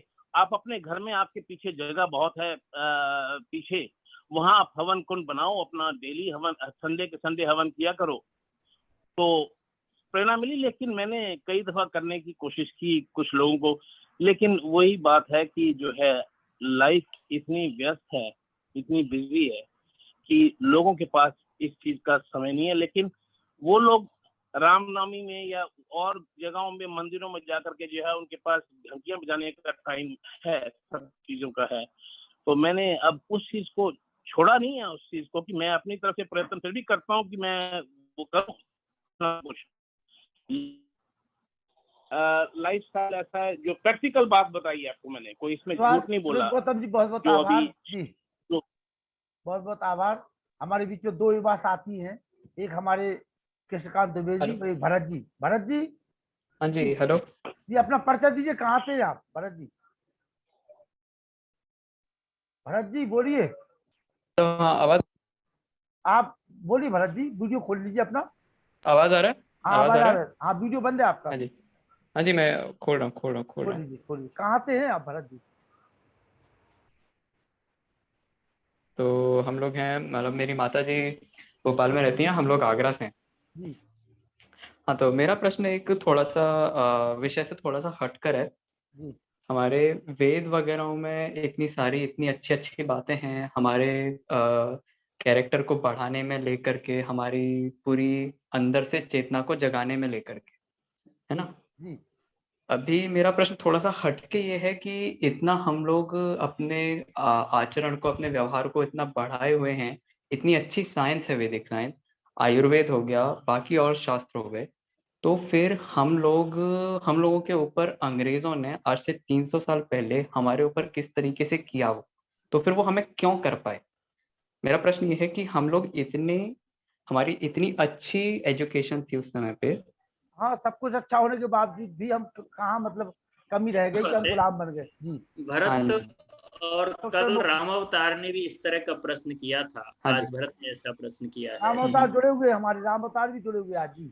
हाँ, तो देखिए, हमने अपने व्याख्यान में एक बात तो फूट की कही, लेकिन फूट के साथ साथ एक और हमसे गलती क्या हुई भरत भाई, जब विभिन्न शंकाओं के कारण अलग अलग संप्रदाय बने, तो उनमें बुद्धिज्म और जैनिज्म भी बना। बराबर। तो हमारी आर्यों की युद्ध नीति थी। युद्ध नीति में क्षमा हम करते नहीं। आर्यों की जो वास्तविक वैदिक नीति है, उस पर हम चल ही नहीं रहे थे, और हम क्षमा कर रहे थे 17 बार। तो आक्रांता गौरी को हमने 16 बार 17 बार क्षमा कर दिया, और बार आंखें फोड़वानी पड़ी हमें। तो युद्ध नीति जो आर्यों की है, वेदों की जो परंपरा है, उसका लोप होने के कारण, और एक तरह से छद्म अहिंसावाद जो शुरू हुआ, उसने हमारे लोगों को बिल्कुल कमजोर, दुर्बल और निरीह बना दिया। इसलिए ऋषि दयानंद जैसा कहते हैं कि यदि आप ताकतवर नहीं रहोगे, तो 10 विद्वान हैं जो दुर्बल हैं, तो एक मूर्ख, बदमाश, बलवान आदमी उन 10 विद्वानों को मार के चला जाएगा। बराबर। तो हमारे साथ भरत ये हुआ कि हम जरूरत से ज्यादा सीधे हो गए, हमें का वैसा ही वो ज्ञान दिया गया। मूर्खों में, पाखंडों में, मूर्तियां हमारी सुरक्षा करेंगी, इस तरह के अंधविश्वासों में हम फंसे हुए थे। और वैदिक परंपरा उस समय थी नहीं। अगर वैदिक होती तो उनको एक मारने वाले के 10 मारे जाते। तो इसलिए जो वेद का पठन पाठन बंद हुआ, और वैदिक आर्यों की जो युद्ध नीति है, युद्ध नीति में अहिंसा पर बहुत लिखा गया है आर्यों के द्वारा, तो इस वजह से हमारी ये दुर्दशा हुई है।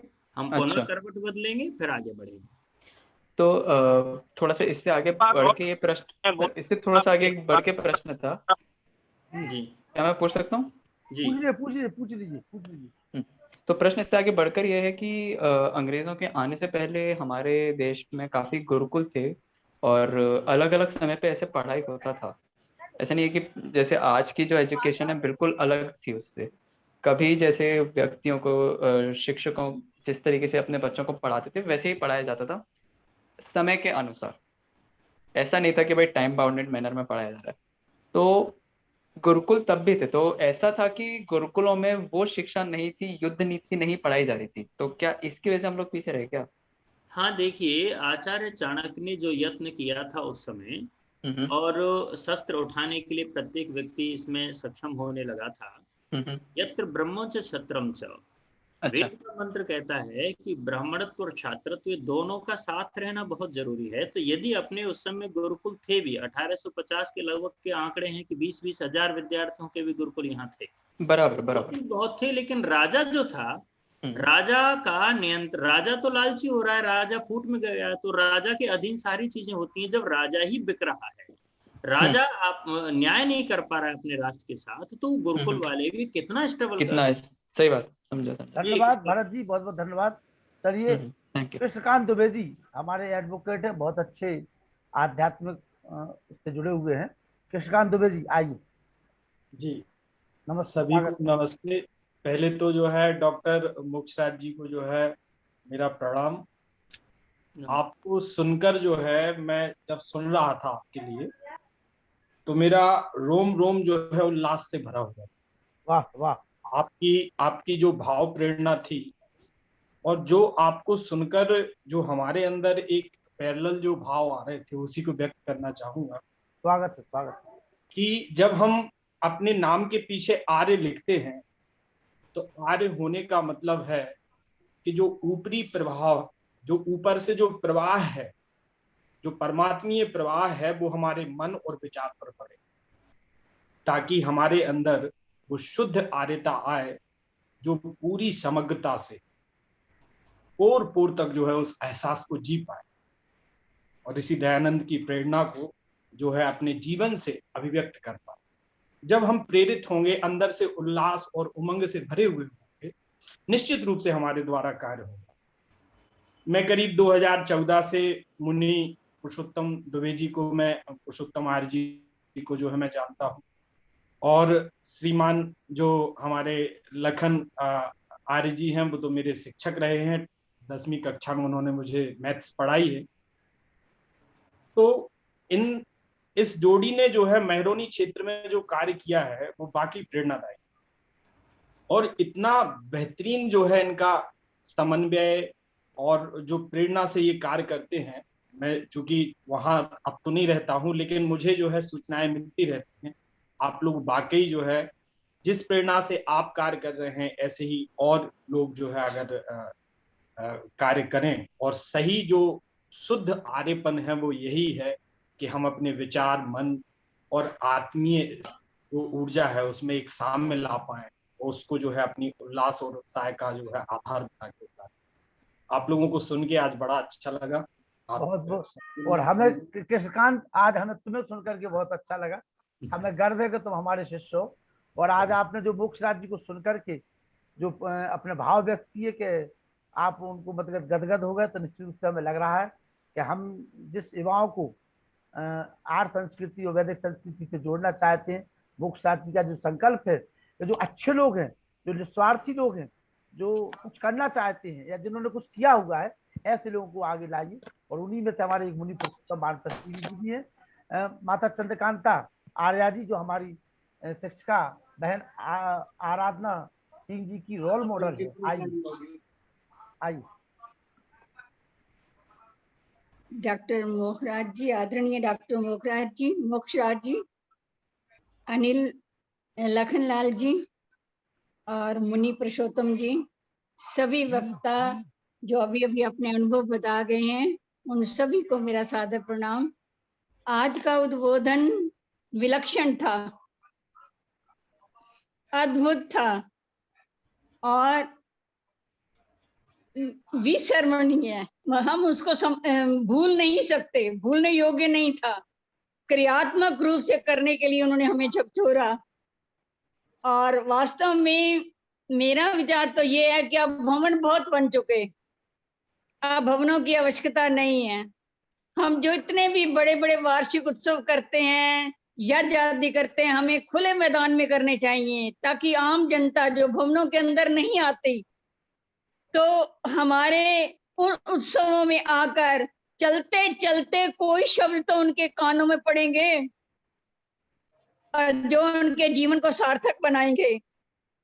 मोक्ष जी ने बहुत अच्छा बताया कि अंधेरे तो ऋषि पी गया, हमें उजालों से ही डर लगने लग गया। क्यों डरे हम उजालों से? क्यों? क्योंकि हमने अपनी पतन की, भाई जो उन्होंने बोला कि हमने बर्बादी अपने हाथों से ही लिखी है, अपनी पतन की कार्रवाई हमने अपने हाथों से कर ली है, तभी तो हम उन्नति के शिखर पर नहीं जा पा रहे हैं। और अभी भी कुछ नहीं बिगड़ा है, अभी सब कुछ हमारे हाथों में है। यदि विधर्मी और आगे बढ़ गए तो हम अपना देश भी खो बैठेंगे। अपना देश होगा तो संस्कृति की भी रक्षा होगी। विदेशों में जब संस्कृति के प्रचार के लिए बात करते हैं मोक्ष जी, तो मैं आर्य लोगों को इतना कहना चाहती हूँ कि यदि हमारे में शारीरिक हिम्मत नहीं है, हमारे पास बच्चे नहीं है आगे भेजने के लिए, तो हमें उन दलितों को, उन आर्य वीरों को जो आर्य समाजों में ट्रेनिंग ले रहे हैं, गरीब हैं, दरिद्र हैं, हम अपना धन देकर उनकी सहायता करके उनकी पढ़ाई में, उनके ट्रेनिंग में, उनके खाने पीने की व्यवस्था करके उनको विदेश भेजने का प्रयास कर सकते हैं। वो तभी हो सकता है जैसे डॉक्टर मोक्षराज जी ने कहा कि एक संस्था होनी चाहिए जो सुचारू रूप से इस कार्य को करे, और हम लोग उनके साथ हैं। मोक्ष जी, हम तन मन धन से आपके साथ हैं। वाह वाह वाह। और बड़ा अच्छा लगा, आपके अंदर इतनी प्रेरणा, इतना दर्द है आपके अंदर कि वो आज निकल कर हमारे सामने आया और हम सबको प्रेरित कर रहा है। और ये दर्द तो हम बचपन से ही अपने मन में छिपाए बैठे हैं, और जब तक ओज और वीरता नहीं होगी तो अहिंसा और त्याग से कोई फायदा नहीं है। तो कितने भी हम अहिंसा के पुजारी क्यों न बन जाएं। कहा है कि त्याग, तपस्या और अहिंसा को तभी पूजता जग है जिसके पीछे बल का सूर्य चमकता जगमग है। जब हमारे अंदर ओज नहीं, बल नहीं, हम अपनी और अपने समाज की, अपने देश की सेवा नहीं कर सकते। तो वीरता, ओजस्वता अवश्य है।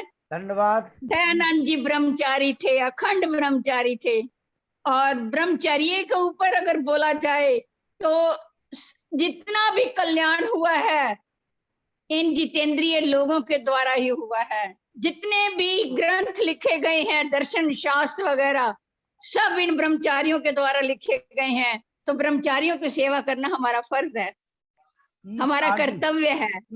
हमें उन्हें अपने बच्चों की तरह, अपने संतान की तरह उनका पालन पोषण करना चाहिए। तो मैं आह्वान करती हूँ अपने सभी भाई बहनों को कि जितनी आपकी समर्थ है हम आगे बढ़े और सहायता दें। धन्यवाद। धन्यवाद। धन्यवाद।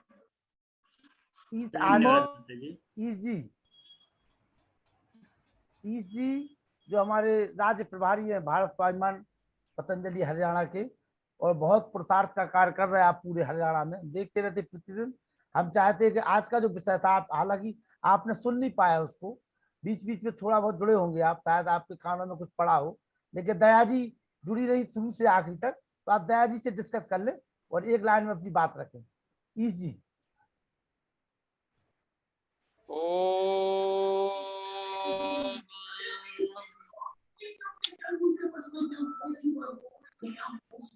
परम पिता परमात्मा की अपार कृपा से हमारे पुरुषार्थी भाई लखनलाल आर्य जी को मैं बहुत बहुत शुभकामना देता हूं कि हमारे समाज के ऐसे सुंदर सुंदर हीरे हमारे समक्ष रख रहे हैं। जो हमारी आर्य समाज की टीस है, हमारी जो पीड़ है, मैं आज पूरे लेक्चर में तो नहीं जुड़ पाया, परंतु मैं जो हमारी माता कांता जी और जो अन्य वक्ता जो प्रतिक्रियाएं दे रहे थे जी, उससे प्रेरणा मिल रही थी कि इस कार्यक्रम के समापन के बाद मैं फेसबुक के ऊपर पूरा लेक्चर सुनूंगा दोबारा। बिल्कुल बिल्कुल मिलेगा, बिल्कुल मिलेगा। जी जी जी। और जैसा कि आदरणीय हमारे भ्राता श्री मोक्ष राज जी, जो कि हमारे सांस्कृतिक एम्बेसडर के रूप में अमेरिका के अंदर कार्य कर रहे थे, ऐसे सांस्कृतिक मंत्रालय के माध्यम से हमारे पतंजलि परिवार की ओर से लगभग 350 पोस्टें क्रिएट की गई थी पूरे वर्ल्ड के अंदर, मतलब जैसे योग एम्बेसडर अपने भेजने के लिए भारतीय संस्कृति के, परंतु हमें 150 ही मिले पूरे इंडिया के अंदर भेजने के लायक योग्य व्यक्ति।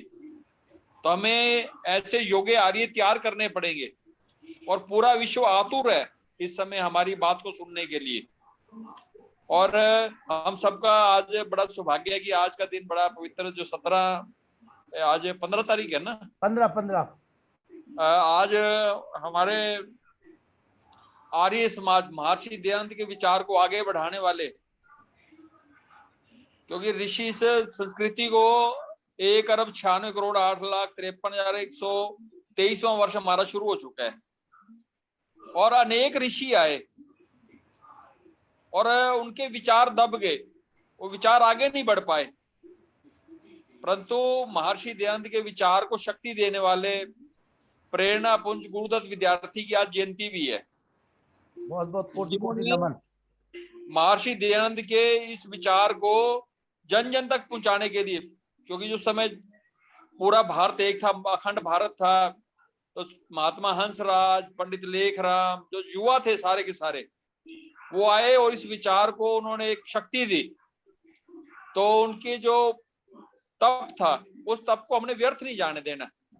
तो जो आज आदरणीय भ्राता मुनि पुरुषोत्तम जी लेक्चर तो नहीं सुन पाया, परंतु जो प्रतिक्रिया देखते हुए तो हमारे को प्रेरणा जरूर मिली है। जो माता जी इतने मुनि पुरुषोत्तम जी अपनी बात रख रहे थे, तो मैं आप सबसे एक निवेदन करूंगा कि जितनी शक्ति हमारे भाई लखन लाल जी लगा रहे हैं, आपने तो छोटी सी शक्ति लगानी है इस विचार को फैलाने के लिए। देखो, मैं अभी फेसबुक चेक कर रहा था, केवल 4 प्रतिक्रियाएं आई हैं, 7 व्यक्तियों ने अभी तक उसको लाइक किया है। कम से कम ऐसे लेक्चर तो कम से कम हजारों लाखों में जाने चाहिए थे हमारे, मतलब लाइक और कमेंट्स। हम सोशल मीडिया में कहीं ना कहीं पिछड़े हुए हैं आर्य समाज के व्यक्ति।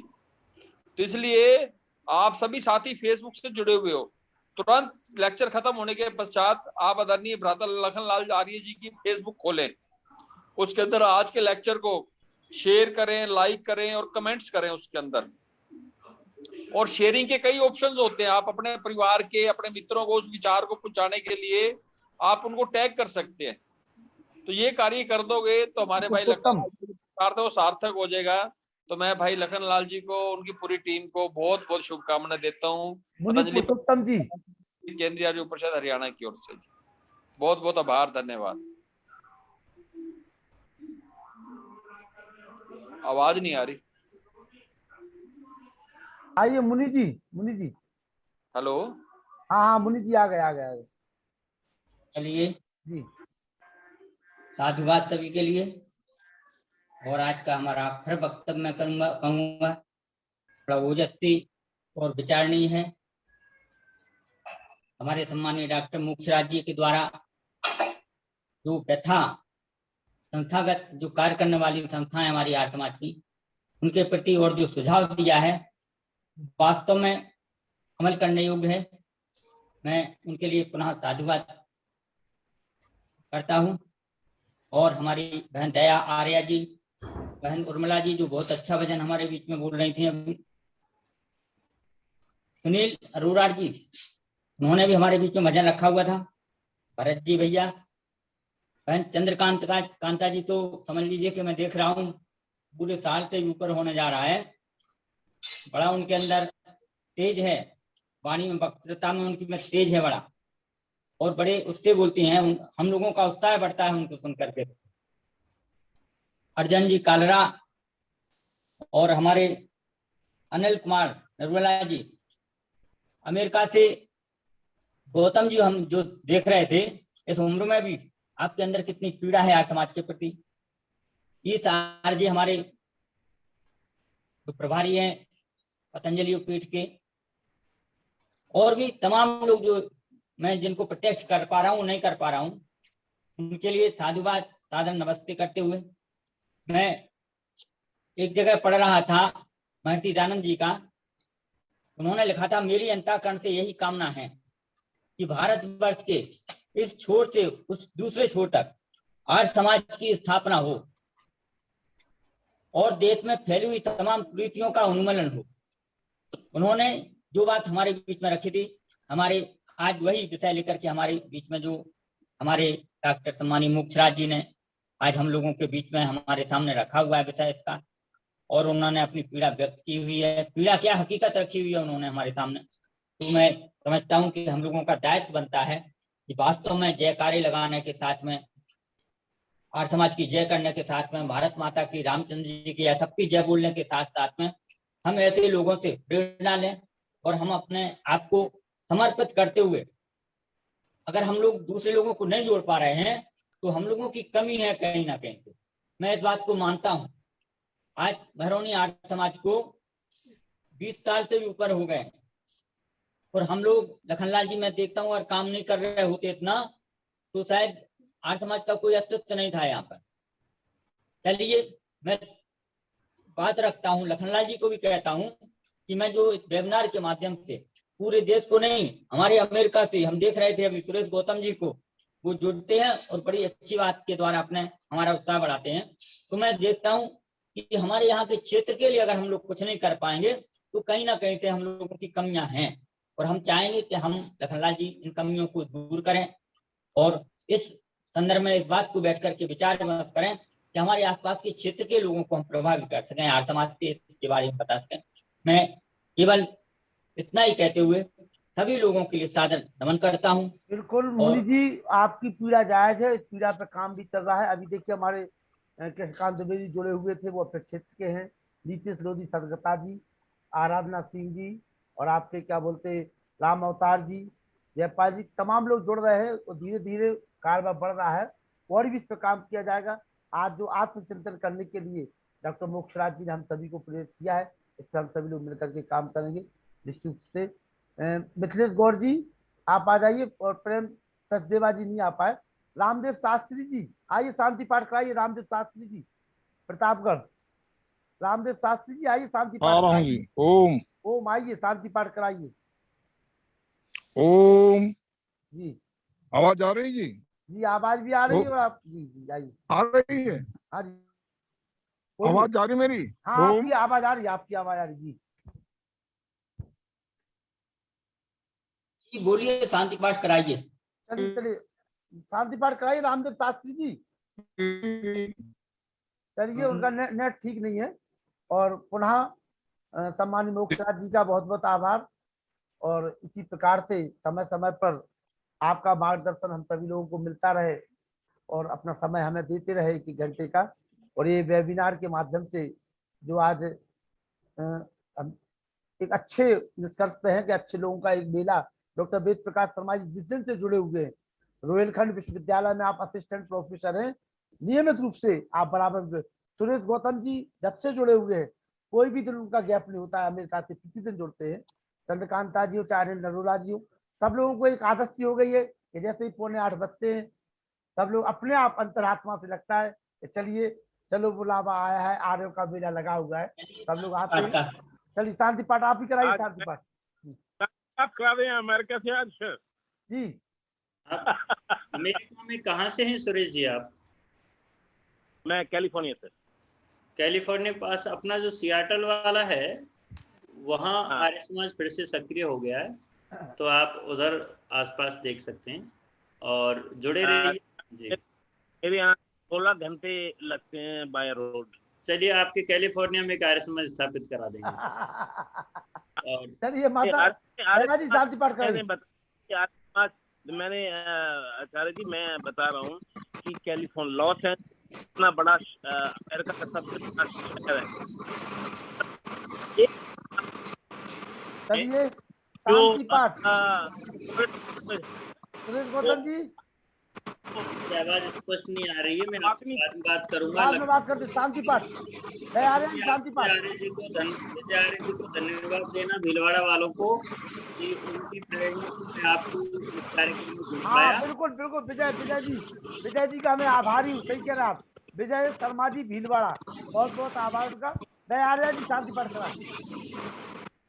ओम दौ शांतिरंतरिक्षं शांति